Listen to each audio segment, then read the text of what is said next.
Good morning. So this is my review of Blue Mountain in Pennsylvania, not to be confused with Blue Mountain in Canada. I know there's a Blue Mountain over there as well. Blue Mountain has the highest vertical peak in Pennsylvania at 1082 feet, 40 trails.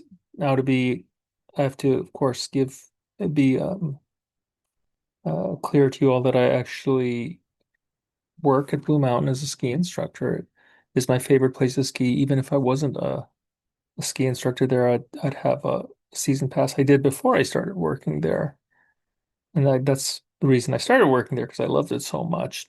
So let's take a look at the trail map here. So I first this is the overall trail map showing our 40 trails. The yellow stands for slow skiing areas. Then we have a variety of blacks and double black, diamonds, greens, and blue runs, single and double black. There's so many places to have fun here. So I'm going to go over an introduction to the mountain and what you should do when you get there. So if you look at the bottom here, we have our learning area. So let me zoom in on this. Like Valley West and Valley East has its own triple, excuse me, as well as conveyor lifts or magic carpets, if you like to call them, the lower, mid, and upper. This is a really, really great area for learning. If you're coming to Blue Mountain, you go to the base. You don't go to the summit, okay, if you've never skied there before. And if you've never skied, or I should say, if you've never skied at all or snowboarded at all, you don't go to the summit. You come straight to the base. Okay? And in fact, we have signs at the summit that tell you to go to the base if you're taking lessons or if you have to do rentals. So this is where you go. And I'm being clear because in all mountains, there's variation in terrain, and people just assume where there's parking, you can go, but it differs by mountain. And if you want to have a great fun experience, come down here first and then take a lesson. If you've never skied before or snowboarded before, please take a lesson. We'll make sure that excuse me, we'll make sure that we take care of you and you'll get the best possible experience so that you can enjoy yourself and want to come back and have more fun. We were really, really good at giving lessons. Really, really good at giving lessons. I mean, we've won the Conversion Cup where we help people go from novices to skiers or snowboarders for life. So we're good at it. But anyway, you come down here. At the base, we also have, go back to the smaller view here. At the base, we also have these three high-speed lifts. This is our newest Main Street lift. Beautiful. It's really, really fast. All of them are fast. So if you're a seasoned skier, you can start at the bottom here, or you can start at the summit. I personally like to start at the summit. And from there, well, summit, we actually have a little ski school area here, but the problem with being a beginner coming in here is that people want to just go straight down to Vista and then catch the little Vista chair here. You need to actually know how to slide, ski or snowboard before you can go there. There is a little area here that has a magic carpet. So you can actually practice there too. So that's good. But if you want lessons, you come down to the base. What happens is sometimes people will jump onto to like Burma Road, and then that's a long and winding and difficult trail for somebody who's never done this before, and you could spend like hours and hours on there. If you take a lesson, it's a lot easier. You can just get out and do the right thing and get there when you're ready. But I like parking up here. We have a nice restaurant here, a Slopeside Pub and Grill, and then we also have a little shop and a lot of conveniences, beautiful views. So this is at the summit. And then from here, for those of you who are, again, are seasoned skiers or snowboarders, it's really fun. What I do is I'll take the Vista chair, come up here, and then I can go to, say, Upper Main Street, or if I want, I can go to Lazy Mile. So it's a fun place to start. Or yeah, I can just run laps on Vista. Sometimes it's fun to run laps on Vista, particularly early in the morning when there's not a lot of people there. You could run laps there. Vista's very, very wide, looks beautiful, and you can just practice whatever you want to do. So you see a lot of people practicing there. So when you practice, you don't want to necessarily go to the steepest stuff because you tend to change the way you ski on the steep versus the less steep area. A lot of times people will go from here directly down to via like Midway down to Lower Main Street. In fact, one of my favorite runs is I call it Daniel's Delight just because that's what I call all my runs that I like. You go down Kersey's Cabin, either the Chute or Midway, and then down Lower Main Street. That's a fun run. And then from there, you work your way all the way down through Shuttle, one of these Barb's Way, Central Park, whatever, and then back down to the Main Street lift. That's a fun run. That's a fun run. So what are the best runs at Blue Mountain? Well, I think that they're all good. Free Fall is our newest run here. It's actually really steep, where it says, I guess that's why it's called Free Fall right here. This area is really steep in particular. A lot of people love this run. A lot of times we'll leave it ungroomed so it develops mogul. Sometimes we'll groom. It goes back and forth, right? Paradise is our premier green run. It's really long. I mean, if you're an absolute beginner, I wouldn't go there. You want to go there when you can navigate because it gets long and it's very busy because you get a lot of people, especially ski racers on weekends, that fly down here. So you have to be careful when you ski there. And plus, you got this little corner here where free fall intersects with Paradise. So a lot of people will stop over here. So you got to be careful when you're coming down here. But it's a great run. It's a great ride, especially when it snows. Dreamweaver and Nightmare. Nightmare's a double black that's steep at the top, and generally there's features here, and then this is like a train area. And mid-season, early season, it's just more for skiers or boarders. Razor's Edge is our racing trail. I think, as far as I know, it's the only FIS approved trail in Pennsylvania for actual professional races. We've had professional races here before. We hold a lot of college events here, and all our ski teams practice here. So this is generally closed on the weekends till about I think till about 2 or maybe 2 o'clock, or maybe a little earlier than that.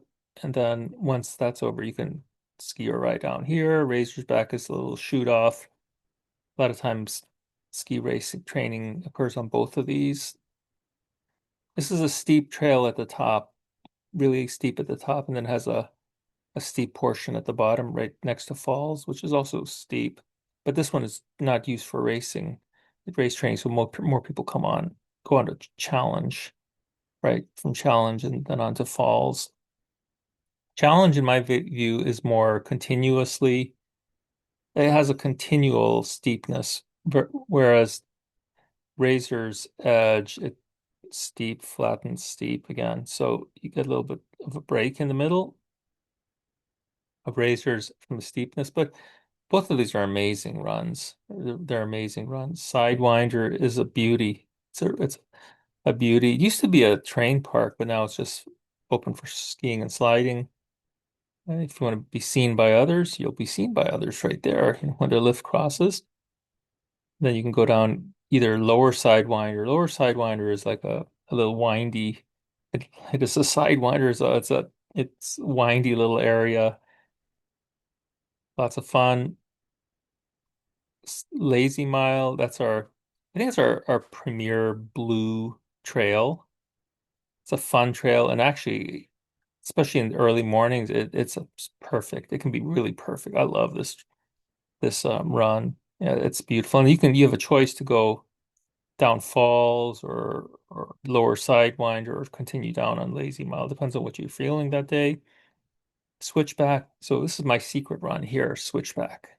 It and it's most people's favorite run because most people tend to either go down Main Street or Lazy Mile, or even if they come down here on Tuts Lane, which is a great place to practice. They come down Tuts Lane, they'll go down Mile, or they just forget it. They'll not do Switchback. So that's a beautiful area.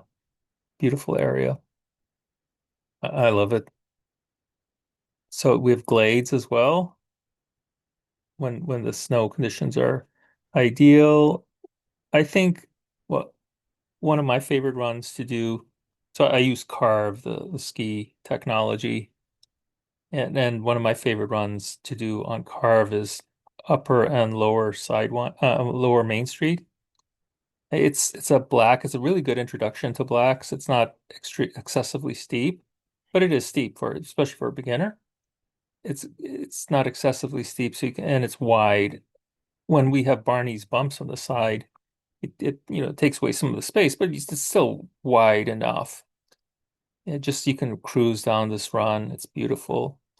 In the beginning of the season, you just have to be careful because there's a lot of people coming down midway, and it intersects right here. So you don't want to stop over here. You just want to keep on going. Yeah, so Burma Road, as I mentioned earlier, is a beginner's area. It's very, very windy.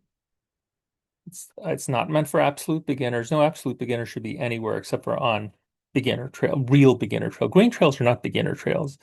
They're a lower level than a blue and black, of course, but they're not for absolute beginners. Absolute beginners belong on areas that are designated for learning. But we have a little terrain park here. That's good. Kids love this area here. And then we have Burma just keeps on winding around, and you have this nice stretch right here. You can just like blast down and have fun. Work your way back down to the base. In terms of like amenities, lots of restaurants, good restaurant up here, Slopeside Pub and Grill, and we have like a nice cafe and the cafe, and then in addition, there's a bar up there, two bars because the restaurant has its own bar, and there's a second bar, and we also have a bar down here in the Valley Lodge. Good food down below too, so we have plenty of eating options. Nice, a nice shop there where you can buy and buy all your gear, get your skis tuned up. In terms of parking, good amount of parking. There's only one area at the base and one area at the top where we actually have pay for parking where you can park really, really close, but the rates are really reasonable. But there's tons of parking available. We at times we even have shuttles that'll take you from top to bottom if something happens and you can't ski or slide uh, down to get to the bottom. So Blue Mountain is a fun place to go. Great place to learn, and if you're an advanced skier, snowboarder, fun place to practice. I personally just like going to the mountain cams and checking out what's going on all the time, what we're doing. I know we're trying to open up at the end of the month here, like around the 28th. I believe that's what the projection is. Here's a beautiful view from the summit. That's live view from the summit. It's really, really, there's a restaurant with the outdoor seating. Uh, this is the Razor's Edge area. I don't know if can we see that? Maybe that camera's not on right now. Here's the valley. You can see there's Main Street, there's Razor's Edge, right? And here's our learning area. So it's a really, really fun place to go. So I hopefully you'll all come out there, and we're on Icon Pass. The Icon you get 5 days on at Blue Mountain. Otherwise, you buy your tickets online. It's I can't recommend it more. Again, I worked there because I love working there. Oh, I'll add that if you have kids, we have really, really good programs for kids. Winter adventure camps, which you usually sign up for the prior year because they get really busy and fill up and provide a good amount of skiing for like 8 weeks for kids. And I'll be doing that this year. I love teaching that, and so you get to meet people, get to make friends, and then we also have a really, really good ski racing program. My son did it for 3 years and he didn't end up wanting to do ski racing, but he does love big mountain skiing now and enjoys it because of that program. The kids that graduate from that program are just really spectacular skiers. Like for instance, a guy like me, I'm thinking which skis I'm using when the snow conditions change. Kids in that program, they couldn't give a darn about what skis they use. They'll use the narrow skis and fly through powder, and it's amazing what the program does for kids there. And then we also have like all these adult programs, especially on weekdays, like Wednesdays. There's all these adult camps and stuff like that. I've partaken in a lot of the racing stuff, and I'm probably hopefully can do it again this year. if we have them. But just keep an eye out for all that stuff. Blue Mountain Resort, Pennsylvania. That's my review. Thank you very much.